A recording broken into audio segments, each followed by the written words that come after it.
Kur u martova me Arin, mësova të doja gjithçka tek ai.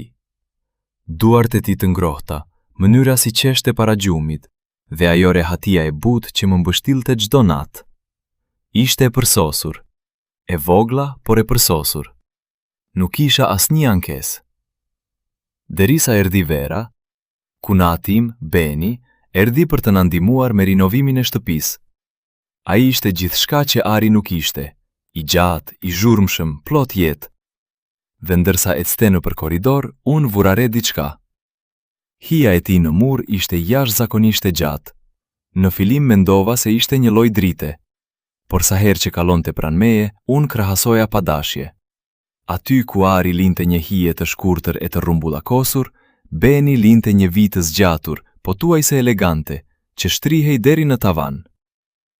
Një ditë, ndërsa Ari ishte në punë, Beni u përkull për të marrë një çekiç dhe hija e tij më mbulloi plotësisht. Mbeta pa frymë. Nuk është se doja të tradhtoja, jo, por fillova të vëreja gjatësinë e tij kudo. Në kopsht kur u iste lulet, hija e tij prekte gardhin e fqinjit. Në kuzhinë, kur hapte dollapin e sipërm, hija e tij zbriste poshtë, duke më përkëdhelur këmbët.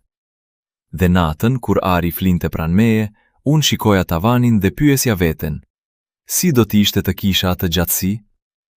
Një mbrëmje, Beni më kërkoi t'i jepja një mas shirit. Për të matur dërasat, tha ai duke qeshur. Por unë ja zgjata masën dhe pa dashje e preka dorën. Ai më shikoi dhe hija e tij u rrit befas, duke u shtrirë në dysheme si një urë drejt meje. U tërhoqa. Ari erdhi dhe qesh me të vëllan. Sa herë të them vëlla, nuk ke nevojë për atë gjatësi. E shkurton edhe me gjysmën, tha duke ja marrë çekiçin nga dora. Por Beni më shikoi mua, jo atë, dhe hija e tij atë natë u shtri mbi shtratin tim, duke më mbështjell në një ëndër të ndaluar. Tani, kur Ari më përqafon, unë mbyll sytë dhe imagjinoj. Jo tradhti, vetëm një hije më të gjatë. 3 herë më të gjatë. Por asnjëherë nuk e them me zë, sepse disa gjëra maten vetëm në errësirë.